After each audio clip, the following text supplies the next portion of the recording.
오늘 우리가 보는 본문의 내용은 이 사도 바울이 고린도 교회를 향하여서 우리가 부르심을 받을 때 그 처지와 상황이 어떠했는가 여기에 대해서 생각해 보라는 것으로 시작을 합니다. 그리고 육신의 기준으로 보아서 지혜 있는 사람이 많지 않고 권력 있는 사람이 많지 않으며 가문이 훌륭한 사람이 많지 않았다라고 그렇게 그 상황을 해석해주고 있는데요.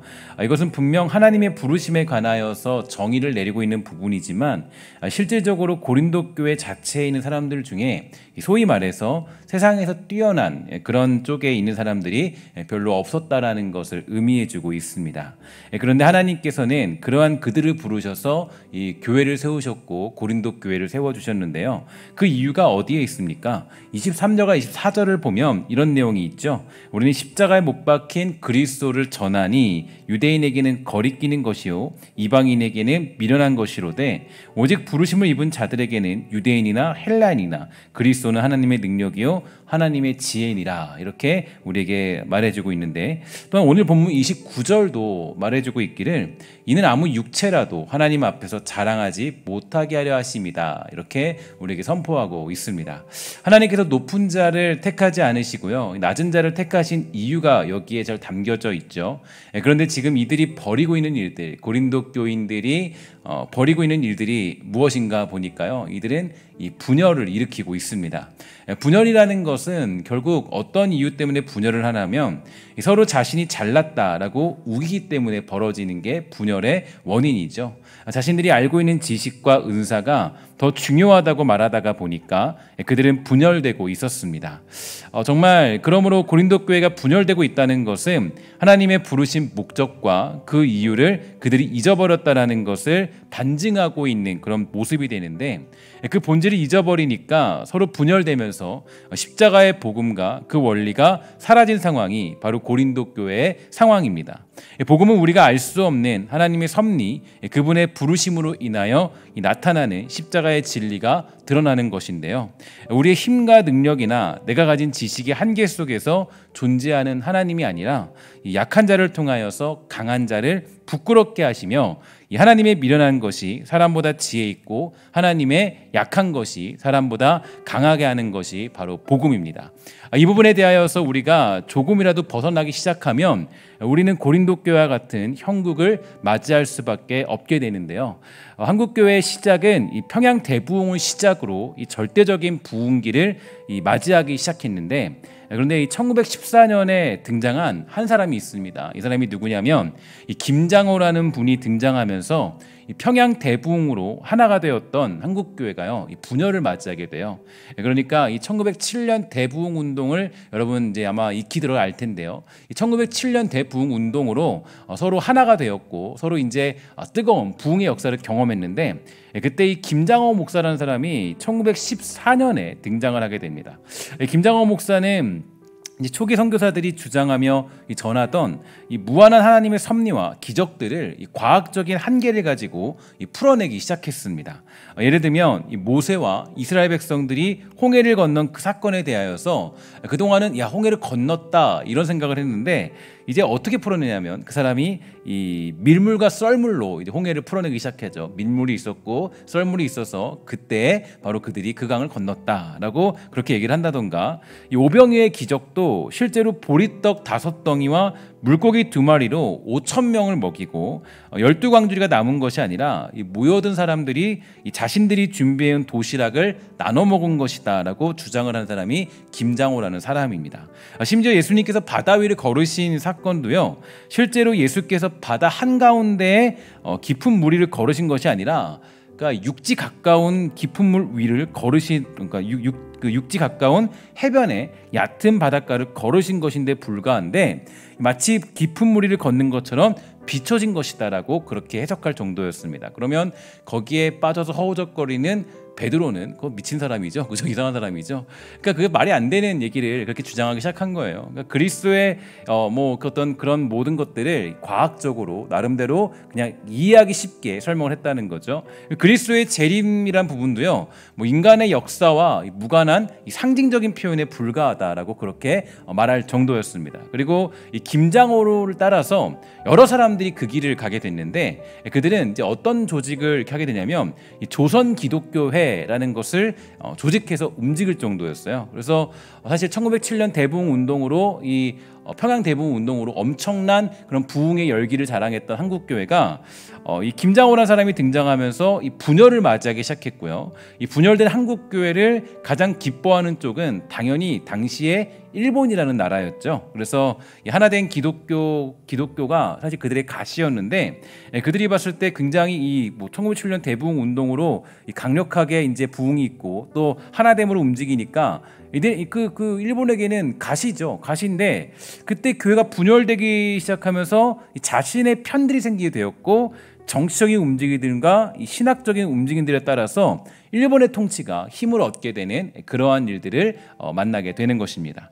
기독교가 분열되는 것에 관하여 역사적으로 잘 살펴보면 그 이유는 매우 단순하죠. 어떤 거냐면 하나님의 말씀을 자신의 체험과 매우 개인적이며 과학적인 사상, 또 이성과 논리, 그리고 정치로 풀어나라고 할 때 교회는 좌경화될 뿐 아니라 분열이 일어나게 되는 것입니다. 그래서 우리 이 신성교회가 속해 있는 장로교회의 이 신학 사상이요, 그냥 우리에게 장로교 정치 따른다 이게 아니라 굉장히 중요한 것이에요. 왜 중요하냐면 우리는 결코 이 성경을 사사로이 자신의 체험과 과학과 이성으로 풀려고 하지 않아요. 그러니까 언제나 기준이 있죠. 그러니까 이제 우리가 무슨 일을 해도 이 목회자들이나 아니면 어떤 성경을 해석하는 장로교의 특징은 그러니까 그냥 내 마음대로 내 체험에 근거한다거나 내가 하고 싶은 대로 그렇게 모든 일들을 결정하지 않습니다. 그러니까 어떤 일들을 해도 또 어떻게 우리가 어떤 해석을 내놔도 그것은 자신의 체험과 과학과 이성으로 풀려고 하지 않죠.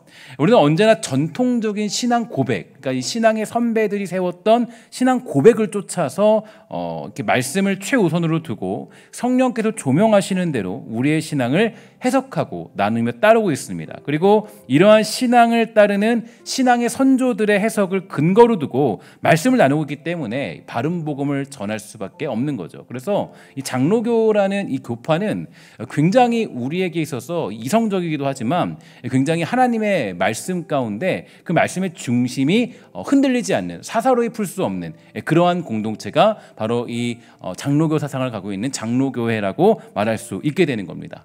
요즘 우리 시대에 가장 큰 문제가 되는 것 중에 하나가요.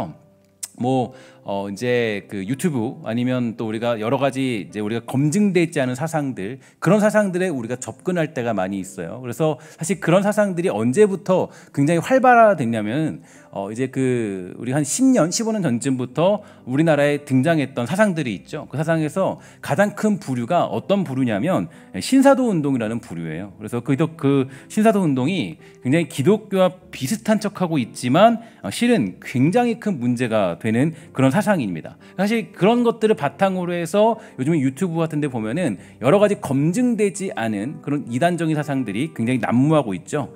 심지어 이 신사도 운동이 우리 기독교 안에서 매우 첨예하게 다가오고 있고 우리는 경계하지 않으면 안 되는 그런 때를 살고 있습니다. 쉽게 말하면 이 그 신사도 운동의 특징은 자신의 체험을 근거로 말씀을 사사로이 해석하는 특징을 가지고 있죠. 그래서 하나님의 말씀을 해석하는 것도 이 자기의 체험으로부터 그 말씀을 해석하기 시작합니다.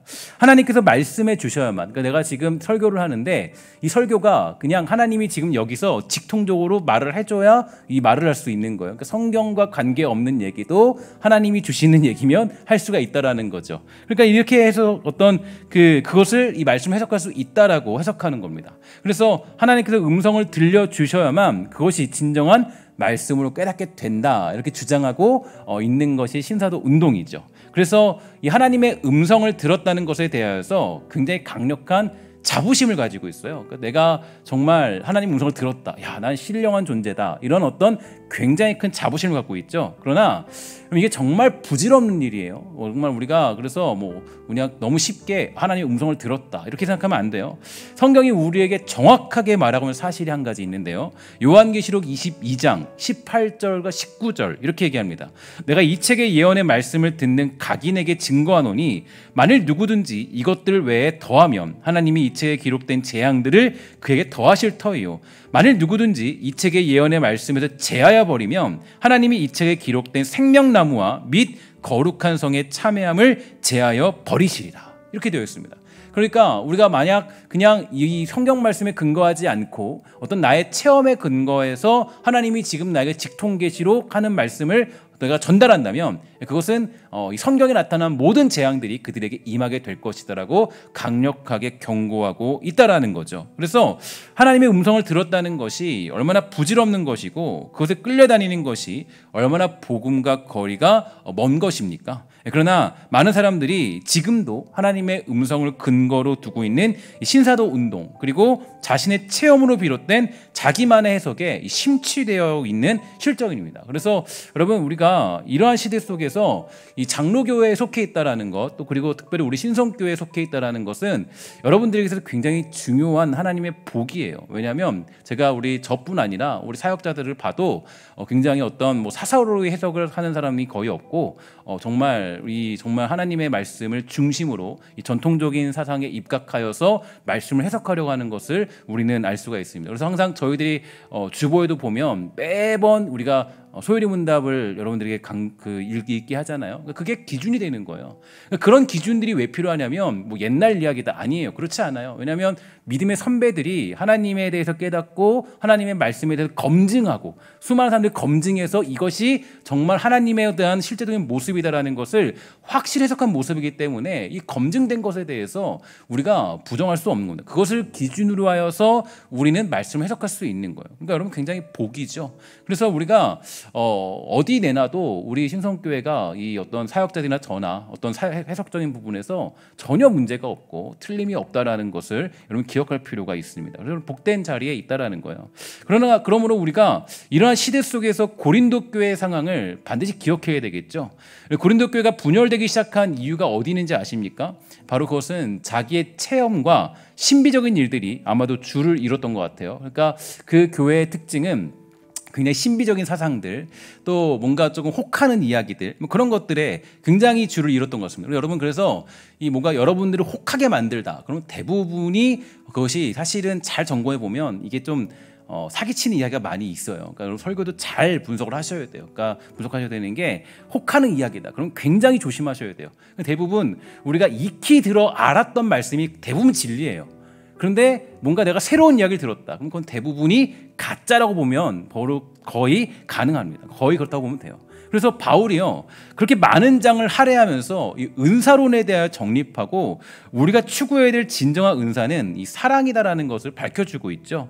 그러니까 어떤 너 신비로운 거 뭐 어떤 혹하는 이야기 신비로운 어떤 모습들 그게 아니라 바로 어떤 거냐면 이 하나님께서 허락하신 나라는 존재에 충실하게 살아가는 것이 우리 인생의 목표이고 추구해야 될 가치인데 그 원리가 바로 사랑이라는 거예요. 그러니까 뭐 다른 은사들 뭐 하나님께 음성을 들었고 방언을 하고 뭐 병 고치고 그런 거보다 더 중요한 건 가장 중요한 건 사랑이다라고 사도 바울이 분명히 정의해 주었습니다. 로마서 9장 20절부터 21절 이 사람아 내가 위기에 감히 하나님을 힐문하느뇨 지음을 받은 물건이 지은 자에게 어찌 나를 이같이 만들었느냐 말하겠느뇨 토기장이가 진흙 한 덩이로 하나는 귀 있을 그릇을 하나는 천 있을 그릇을 만드는 권한이 없느냐 이렇게 질문하고 있습니다. 바로 이거예요. 우리가 많이 잊어버리고 있는 사실인데 우리가 보통 어떤 문제가 생기냐면 인간이라는 존재의 특징은 이 자기라는 존재가 무척이나 위대하다는 생각을 많이 하게 돼요. 그래서 내가 충분히 하나님의 사랑을 받을 자격이 있고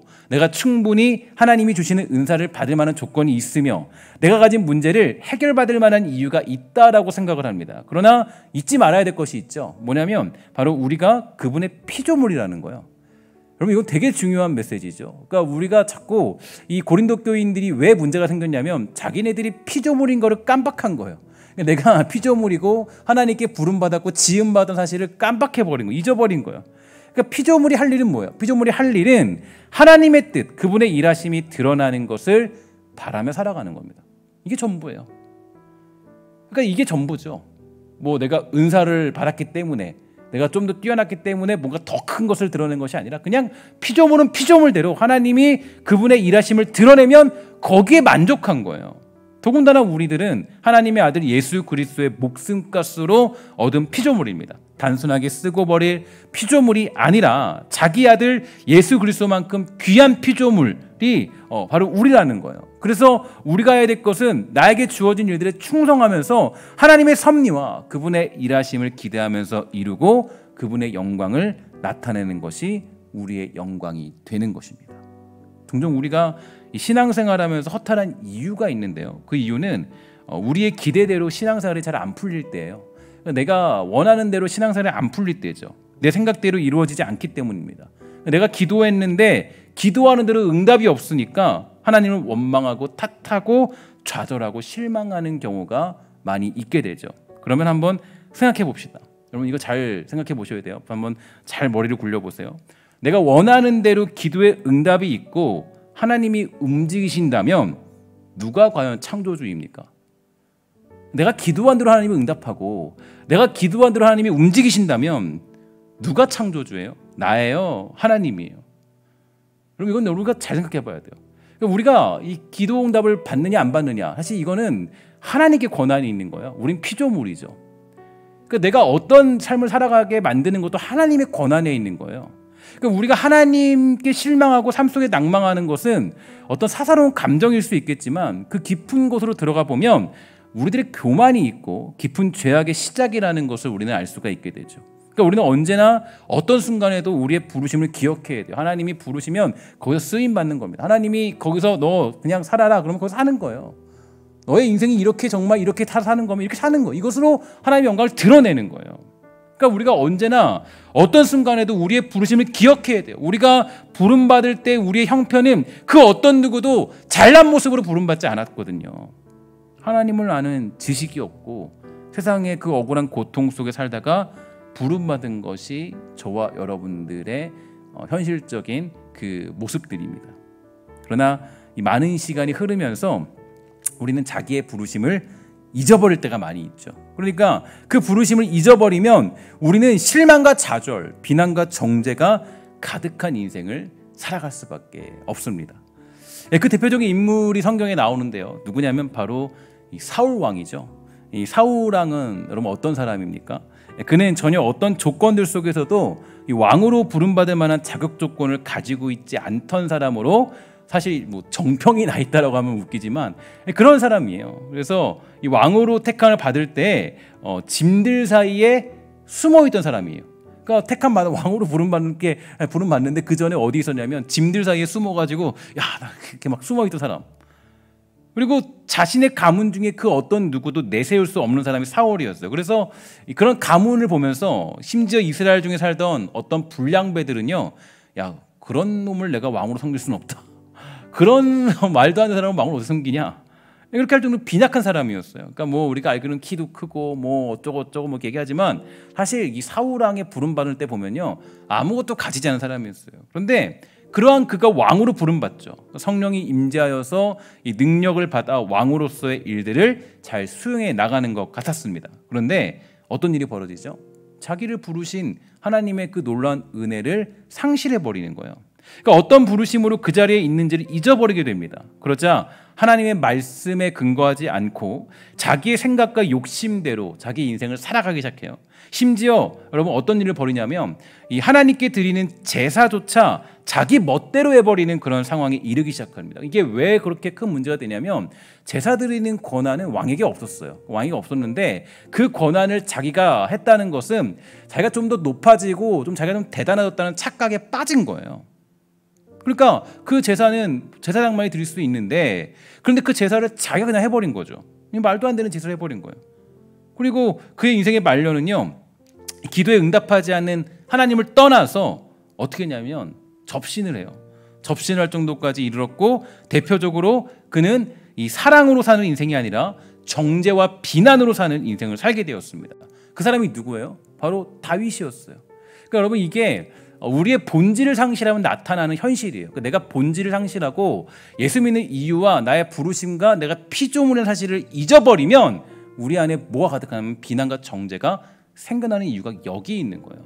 여러분 사울 왕이 이 다윗을 쫓아다녔잖아요. 그냥 다윗이 뭐 밉고 다윗이 뭐 내 걸 위협하고 이런 게 아니라 영적으로 우리가 성경적으로 해석해 보면은 그 이유가 이 다윗이 그 사울 왕이 자기 본질, 자기 부르심을 잊어버리니까 왕도 자기 거고 뭐 재산도 자기 거고 나라도 자기 거로 생각한 거예요.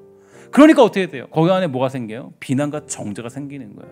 그러니까 내가 하나님 앞에 부르심을 잊어버리고 나의 본질과 어떤 인도하심을 잊어버리면 이 마음속에 뭐가 생겨요? 이 정죄가 생기고 비난이 생기는 거죠. 다윗이 그 타겟이 됐어요. 여러분 신앙생활 잘 하셔야 돼요. 신앙생활 할 때 우리가 본질을 잊어버리면 그 특징이 어디 있냐면 정죄와 비난이에요. 정죄와 비난은 대부분 자기 본질을 잃어버렸을 때 생겨나는 겁니다. 아니 내가 구원받은 것이 말도 안 되는 그런 다 타버린 데서 내가 구원받은 건데 내가 누구를 정죄하고 비난할 권리가 있어요. 내가 비난하고 정죄할 수 있다는 것은 이미 내가 내 자신의 그 어떤 만족감이 충만했기 때문이에요. 그래서 거기서 정죄와 비난이 일어나는 거죠. 그에게 다윗이라는 인물이 반가울 리가 없었습니다. 왜냐하면 이 자기가 이룬 것 같은 왕의 자리를 빼앗길 위험이 무지하게 커졌기 때문이에요. 그리고 사울은 평생, 그의 인생은 평생 창을 들고 다니면서 다윗을 죽이기 위해 혈안을 하고 사는 인생을 살아가고야 말았습니다. 그가 그렇게 된 이유는 하나님께서 자신을 부르신 이유와 목적을 잊어버렸기 때문입니다. 내가 어떤 존재인지 어떤 부르심 가운데 있는지를 잊어버렸기 때문이에요. 자신이 받은 왕의 자리를 주 안에서 자랑하는 것이 아니라 세상 가운데 자랑하기 시작했기 때문에 왕으로 부름받은 그의 인생은 사랑이 사라지고 정죄와 비난, 복수만이 가득한 비참한 인생으로 전락하고 만 것입니다. 여러분 세상을 보면요, 세상은 이제 자기 잘났다고 뛰어다니는 곳이 세상이잖아요. 그러니까 사실 겸손하다고 해도 진짜 겸손이 아니죠. 세상의 겸손은 진짜 겸손이 아니라 그 겸손으로 자기의 만족과 이익을 취하기 위한 겸손인 경우가 거의 대부분이에요. 근데 보세요, 세상에 나타나는 많은 특징들, 뭐 사랑이라고 해도 사랑이 아니라 정죄와 비난이 가득하죠. 그죠? 그게 왜냐하면 자기 본질을 상실한 그런 세상이기 때문이에요. 그래서 여러분 우리가 이 자기 본질을 잃어버리지 않도록 조심해야 돼요. 내 안에 혹시라도 정죄함이 있고 비난이 있고 복수가 있다면 그러면 내가 지금 하나님 앞에서 나를 부르신 본질 자체를 잊어버린 것이구나 생각하면 쉽습니다. 사랑하는 여러분, 우리 모두는 왕 같은 제사장으로 부름받았습니다. 예수 그리스도의 십자가의 사랑으로 말미암아 우리는 그 왕의 자리에 살아가고 있죠. 그러나 우리가 하나님께서 부르신 그 영광의 목적과 그 본질들을 잃어버리면 우리는 사울과 같이 평생 창을 들고 살아가는 인생으로 전락할 수밖에 없습니다. 여러분의 손에는 지금 창이 쥐어져 있습니까? 아니면 하나님의 사랑, 예수 그리스도의 피 묻은 복음이 여러분의 손에 쥐어져 있습니까? 고린도 교인들과 같이 자신보다 조금 못한 일을 비난하고 자기만이 최고라고 하는 그 우월감에 빠져 살아가는 인생을 살아가고 있지는 않습니까? 언제나 어디서나 우리는 하나님께서 부르신 그 사실을 잊어버려서는 안 됩니다. 우리가 걸어다니는 그 모든 곳, 우리가 맞이하는 그 모든 곳, 우리가 겪는 인생의 그 모든 것들이 단 하나도 하나님의 계획과 부르심이 아니라면 우리가 그 인생 속에 살아갈 수 없다라는 것을 반드시 기억해야 되는 것이죠. 우리가 어떤 자리에 있고 어떤 상황을 맞이한다 할지라도 예수 그리스도의 십자가의 사랑을 받은 피조물로서 우리가 해야 할 일들을 우리는 감당해야만 합니다. 우리를 정말 때로는 기도의 자리로 부르시는 것은요, 열심히 매달렸더니 하나님께서 응답했더라는 기적을 만들기 위해서 그 기도의 자리로 부르시는 것은 아니에요. 우리의 모든 삶이 그분께서 주신 기적이고 삶의 시작이고 부르심이라는 것을 깨우치기 위해서 여러분들을 때로는 기도의 자리로 인도해 주신 이유가 거기에 있는 것입니다. 사랑하는 여러분, 우리는 그런 예를 들어서 기도를 통해서 우리의 불행을 막고 애군을 때우는 작업을 하는 사람들이 아닙니다. 그렇죠? 여러분, 교회의 기도는 그런 게 아니에요.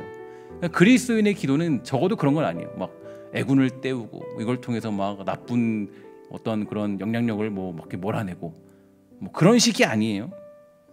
여러분, 교회에서 말하는 기도, 그러니까 우리 이 크리스찬들이 말하는 기도, 그 기도는 어떤 거냐? 바로 우리가 부름받은 그 자리와 그 상황을 이겨내고 우리의 심정과 감정을 죽이고 우리를 사랑하신 하나님의 부르심 속에서 충성을 다하며 살아가도록 하기 위한 기도예요. 제가 그래서 늘 예전에 그 기도에 대한 것들을 설명드릴 때 이 기도라는 건 굉장히 중요한 게 있는데요. 기도는 하나님께 충성하기 위한 몸부림이에요. 기도하는 이유가 뭐 어디 있냐? 내가 뭔가 어떤 뭐 다른 것들을 뭐 만들어내고 뭐 악한 것들을 쫓아내고 그게 아니라 기도는 어떻게 하면 하나님 내 감정과 생각을 죽이고 하나님께 충성할까요? 이게 기도의 가장 중요한 정의가 되는 거죠. 그래서 여러분 우리들이 하는 기도와 세상 사람들이 말하는 기도랑은 완전히 다른 거예요. 그들은 자기의 어떤 뜻을 이루기 위해 기도하지만 우리는 어떻게든 하나님의 뜻을 이루기 위해서 우리는 기도의 자리를 지켜내는 거예요. 그게 기도의 능력이 되는 거죠. 그래서 제가 예전에 한번 소개해드린 적이 있는데요. 이 기도에 관한 한 되게 좋은 글귀가 있습니다. 기도에 대해서 이렇게 정의하고 있어요. 한번 잘 보세요. 기도는 하나님께 나아가 나의 필요를 말씀드리는 겁니다. 하지만 또한 기도는 하나님께 나의 길을 맡겨드리는 것이죠. 그것은 하나님이 보시기에 가장 좋은 대로 처분하시도록 맡기는 것입니다. 왜냐하면 내 뜻보다 하나님의 뜻이 더 선하며 더 옳기 때문입니다. 기도는 하나님의 뜻을 내 뜻에 맞추는 것이 아니라 내 뜻을 하나님의 뜻에 맞추는 과정입니다. 그럼 어떻게 이 말씀이 여러분들에게 믿음의 고백이 되고 있습니까? 우리가 정말 하나님 섬기는 것은 피조물로 섬겨야 됩니다. 피조물이에요. 우린 피조물로서 하나님의 영광을 보면서 하나님의 그 일하심에 엎드려 충성하며 살아가는 것.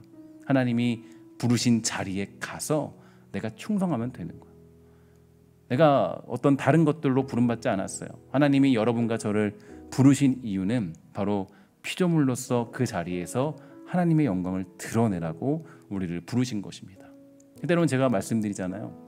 예전에도 말씀드리는 것이 뭐 정말 이렇게 얘기하면 좀 그렇지만 정말 그 아픔에 대해서 얘기하면 그렇지만 뭐 교회 오빠라는 그런 영화를 보면은 암에 걸려서 정말 이 마지막을 보내잖아요. 근데 그것이 하나님의 뜻이라서 하나님의 영광을 드러내는 거냐면 그게 피조물로서의 가장 큰 영광이 되는 거예요. 아프가니스탄에 가서 거기서 그리스도인으로서 고통당하는 그 순간들이 하나님의 영광이 되면 피조물로서 그 길 기꺼이 가는 게 우리가 가야 되는 길인 거예요. 그게 그리스도인의 길인 거예요. 그리스도인은 뭔가 더 대단한 것을 요구하고 받아내는 게 아니라 하나님께 떼부려서 하나님 제발 이것 좀 해주세요. 이것 좀 얻어주세요. 이것 좀 주세요. 이걸로 만족하며 사는 게 하나님이 주실 때도 있어요. 주시기도 하세요. 하나님이 우리에게 가끔씩 깜짝 어떤 이벤트도 주실 때도 있는 것 같아요. 경험상 보면 그래요. 어저께 제가 경험했던 일인데 저희 아내랑 저랑 이제 집에 올 때 이 다른 차를 타고 왔어요. 다른 차를 타고 왔는데 이제 차고 타고 오다가 제가 먼저 이제 오고 아내가 한 10분 뒤에 왔는데 제가 이제 보니까 이제 저희 아파트 주차장이 공사를 해가지고 주차할 데가 하나도 없는 거예요. 그래서 제가 딱 갔는데 주차할 데가 아무리 찾아도 없어요. 뺑뺑 돌아 없어가지고 제가 이제 주차를 못해서 저는 이제 초등학교에 가서 초등학교 주차를 했단 말이에요. 주차를 했는데 5분 7분 뒤쯤에 이제 아내가 이제 들어오겠다고 이제 전화가 왔어요. 그래서 제가 내려가는데 아내도 막 찾더라고 주차 자리를 찾는데 왜 아내에게는 주차장 자리가 있는 거죠? 그래서 그 정말 제일 좋은 주차장 자리가 딱 이렇게 있는 거예요.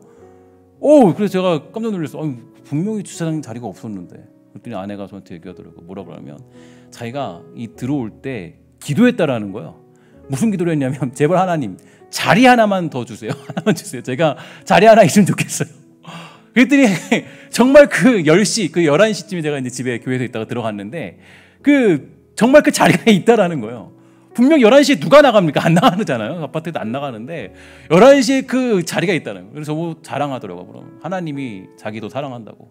그래서 자랑하더라고요. 그러니까 이 보면서 하나님 가끔씩 보면 그런 이벤트를 우리에게 주실 때도 있어요.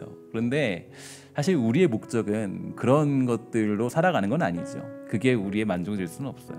우리에게 피조물로서의 가장 큰 기쁨과 감사는 하나님 내가 어디 있든지 간에 어떤 순간이든지 간에 하나님이 명하시는 자리 거기서 있고 거기서 다 감당하고 거기서 정말 하나님의 은혜 가운데 살아가는 것. 그냥 겸손한 모습으로 하나님의 뜻이 이루어질 것을 믿고 그게 내가 병상에 있는 자리든 그게 내가 어떤 정말 이렇게 얘기하면 그렇지만 뭐 사업이 어려운 자리든 정말 가정에 고통당하는 자리든 때로는 내가 상상할 수 없는 어떤 고통 속에 있는 어려움 속에 있는 자리든 그걸 통해서도 우리는 피조물로서 하나님이 자기 영광을 드러내고자 하는 그 모든 일들이 담겨져 있는 겁니다. 그러니까 우리는 이런 거 있죠. 이 그리스도인의 자존심은 이거예요. 내가 어떤 상황을 맞아도, 어떤 환경을 맞이해도, 어떤 순간을 맞이해도 우리는 자랑이 있어요. 하나님이 나를 포기하지 않으신다. 내가 꼭 잘났기 때문에, 내가 꼭 어떤 잘 됐기 때문에 나를 포기하지 않은 게 아니라, 내가 정말 말도 안 되는 자리에 처해 있어도 우리는 확신할 수 있는 게 있어요. 하나님이 여기서도 나를 통해 일해내시고 나를 통해서 자기 영광을 받아내시는구나. 그게 우리의 가장 큰 자존심이에요. 그래서 우리 세상 앞에 우린 기죽을 필요 없어요. 저 사람들은 저렇고 그럴 필요 없어요. 우리가 때로는 잘 가지지 못해도, 부족해도, 연약해도, 조금 못나 보여도 우리가 거기서 두려워할 필요 없습니다. 왜냐? 하나님이 여러분을 통해 일하기를 원하시고 자기 영광을 드러내기를 기뻐하시는 분이시기 때문입니다. 사랑하는 여러분, 우리 영상을 보면서도 우리 또 이렇게 함께 현장으로 드리는 모든 여러분들 힘내시고 용기 내시고 여러 가지 순간들 속에서도 어떤 상황에 처해도 우리 하나님이 여전히 여러분을 통해 일하기 원하신다는 믿음 가지고 살아갈 때 소망의 백성으로 살아갈 수 있게 될 줄 믿습니다. 함께 기도하도록 하겠습니다. 하나님 감사합니다. 이 땅 살아갈 때 우리가 하나님의 뜻을 이뤄내길 소망합니다. 하나님의 영광을 보기 소망합니다. 우리 주님만이 나의 주인이시고, 우리 주님만이 나의 능력 되시고, 우리 주님만이 우리의 힘 되시고, 우리 주님이 창조주로서 이 피조물에게 명령하시면 그 자리에 가도 부끄럽지 않은 그러한 영광을 드러내도록 허락하여 주시옵소서.